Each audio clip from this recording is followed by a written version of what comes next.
we arrived in Kenya for a 2-year Peace Corps assignment, teaching at a small, newly built community high school. Everything was different, from the red clay to the red clay soil to the beautiful black women who walked the 2 miles from our school to the farmer's market while balancing their goods on their heads. Snow-capped Mount Kenya rose through the clouds only 17 miles to the north of us. By September, we were settled and as comfortable as could be expected in this unfamiliar land of diverse cultures and customs. Soon, I knew that I had life growing within me. Feeling the baby kick, hiccup, wiggle, and move from side to side, I knew this child would be an active one. I also knew that this child would not like loud noises, for when we went to the movies and the music got loud, thud. Another knee or elbow would pound inside of me. The following May, I was in Nairobi, awaiting birth.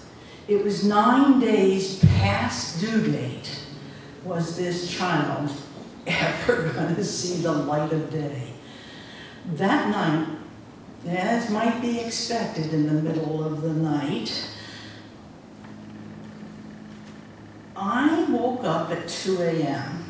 and whispered, "I think the time has come," and all that was said was, "Get your suitcase and let's go." The midwife met me at the hospital, and for the next 7 hours, I was in intense pain all alone, not knowing what was about to happen. Most women pregnant for the first time, no matter what their culture, have a flock of female friends, sisters, mothers, grandmothers, all waiting to give them advice, to tell them what to do and how to do it. But not in my case. Not only had I never been a babysitter, but my female friends, my mother, my grandmother, were all 7,360 miles away. I was all alone. It was a surreal experience. The time passed slowly, but without warning, there in my arms was a 7-pound, 8-ounce child, a squiggling, gurgling little girl. My child, my daughter, my Allison. "Put her to your breast," the nurse ordered. I must have given her one of my looks that said, "Do what?" She must have realized that this was my first child, for her tone softened and she said, "I'll show you what to do." There was no question as to whether or not I wanted to breastfeed. There was only the assumption that I and every other woman in the maternity ward would breastfeed, and since it was my first child, I would need instructions. Those were the rules at Nairobi General Hospital in 1967. Every woman would stay at least 7 days after a normal birth. Every woman would learn the proper way to change a diaper. Every woman would be taught to bathe her child without it slipping away. And every woman would nurse her child, at least as long as she was in the hospital. If it was good enough for the British, it was good enough for any woman giving birth in a Kenyan hospital. Now, I'm not a woman who likes a lot of rules imposed on her, but in this case, they were right. I knew nothing about babies, and so I did the best I could. I listened, I learned, I read Dr. Spock's Baby and Child Care 2nd edition over and over, and I fell in love with my beautiful new baby girl to whom I'd given life.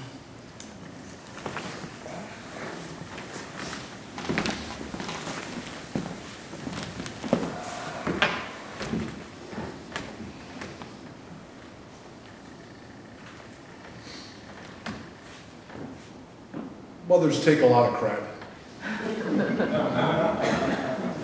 They keep their cool when others suspect. They act as if there's nothing to it. Makes you wonder how they do. Happy Mother's Day.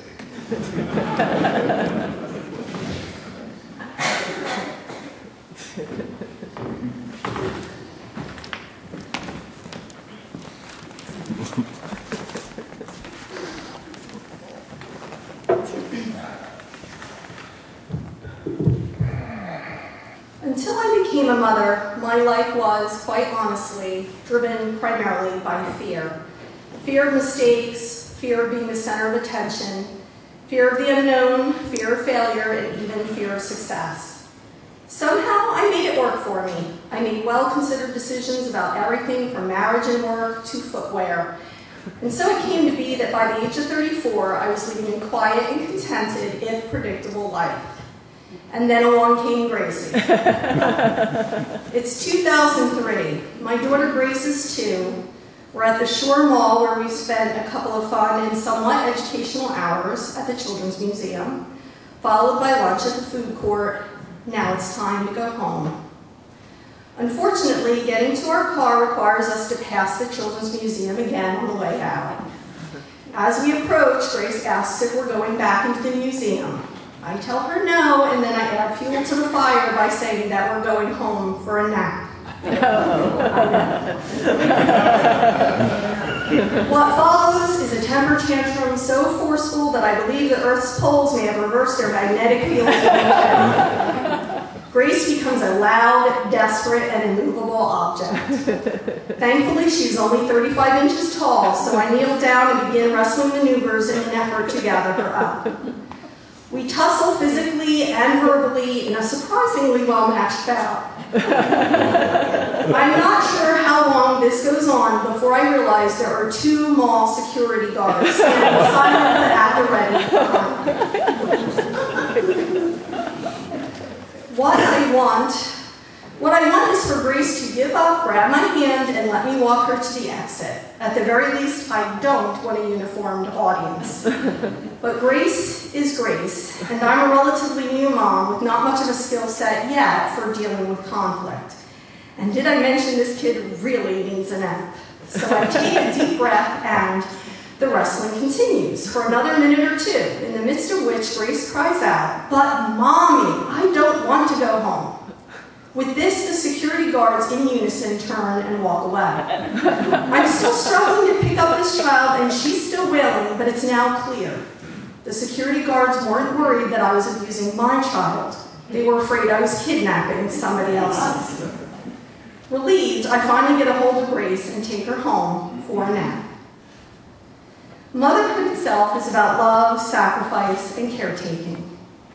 It's about hopes and dreams, homework, and bedtimes. But if the power of motherhood can be quantified, for me it is measured in the distance I have traveled outside of my comfort zone over the last decade for the sake of my daughter. I have not always gone cheerfully, but I have gone. I've worn funny hats, danced the bunny hop, and sung "C is for Cookie" in public. I've become more comfortable talking to strangers. This is something you can't avoid when your child likes to make introductions, proclamations, and protestations. I'm learning to accept graciously, without embarrassment, the compliments of those who appreciate Grace's chutzpah, as well as the complaints from those who don't. Despite my stage fright, I've even gotten up in front of this congregation twice to talk about being a mom. Thanks to Grace, I'm more out in the world than ever before, trying to guide her as she takes on the universe, even if this means I'm occasionally suspected of kidnapping. This isn't the kind of mother I thought I would be, but this is the kind of mother Grace needs. And so I do these things, and I don't regret them, and I try not to fear them, and sometimes I really enjoy them. This is the power of motherhood, to transform us in ways both large and small, and most amazingly, in ways we never imagined.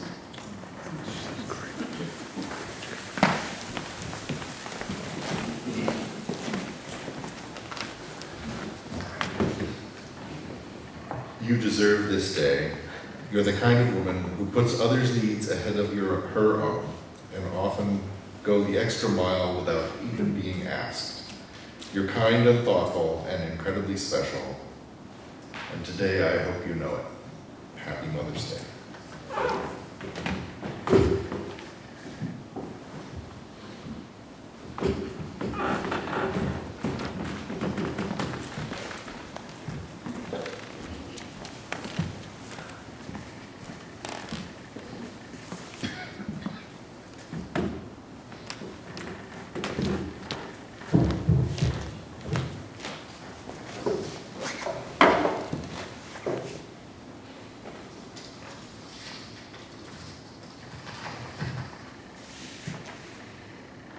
After futile attempts to get pregnant, my husband Jim and I decided to adopt a baby girl from China.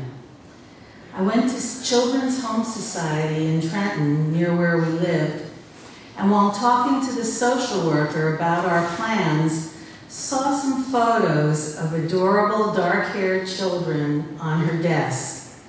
I asked where they were from, and she said Bulgaria. Those big brown eyes got to me, and that's when I knew we would adopt a child from Bulgaria. After a year of red tape, we were shown 3 photos of a Bulgarian child named Nikolai, who was crying in each shot. Those tears and that sweet face melted my heart, and Jim agreed that he was the one. So we arranged to go to Varna, Bulgaria on the Black Sea to meet him. We met Nikolai when he was 2, but he looked half that age. I had brought him animal crackers, which I thought would be a treat for him, but all he did was touch them with his tongue. I didn't know then that he could not chew food. We spent 3 days visiting the orphanage, playing with our future son, but had to leave without him.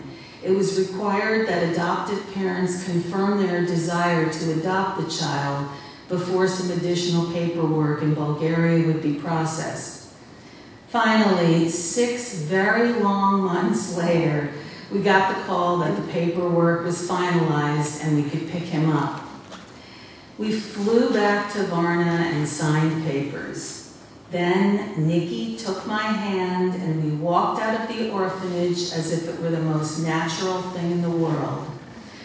We were driven across country to Sofia, the capital, for more paperwork. And Nikki spent most of the trip sleeping on my chest, on my heart. There's no such thing as a seatbelt or car seat in Bulgaria. But Nikki and I bonded more on that 6-hour car ride than at any other early moment. For the first time in my life, at the age of 44, I was truly a mom. That summer was magical. We spent weekends taking our 2.5-year-old Nikki to the local park, letting him splash us in his wading pool, and visiting with friends and family. I brought him everywhere with me, kind of like I do now. He developed slowly, always the smallest one in all of his classes. He started looking healthier and happier, and eventually he began to talk. And today, as you know, he is a warm and caring young man who truly lives his commitment to the inherent worth and dignity of every person. When I was younger, I was driven to succeed in my career. I did it all backwards. Instead of having kids young and developing a career later, I became a young professional and had a child when most people are looking forward to an empty nest. I'm nearing senior citizenship, and I am just now cringing at the thought of my son dating. My timing has never been right. The role of mommy is the most rewarding role in my life. Hearing Nikki say, "I love you, mommy," for the first time was more fulfilling than any educational or professional achievement. Knowing even now that my son loves me and always will gives me profound and unfathomable joy.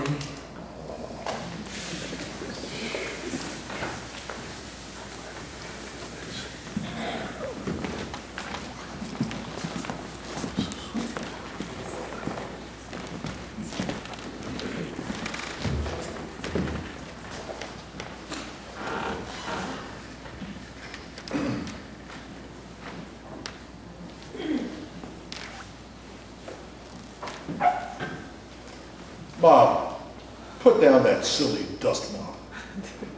Leave the dishes in the sink. Ignore that pile of laundry, so who cares about the stink? If the living room needs vacuuming, don't worry, let it be. In other words, for this one day, just pretend you're me.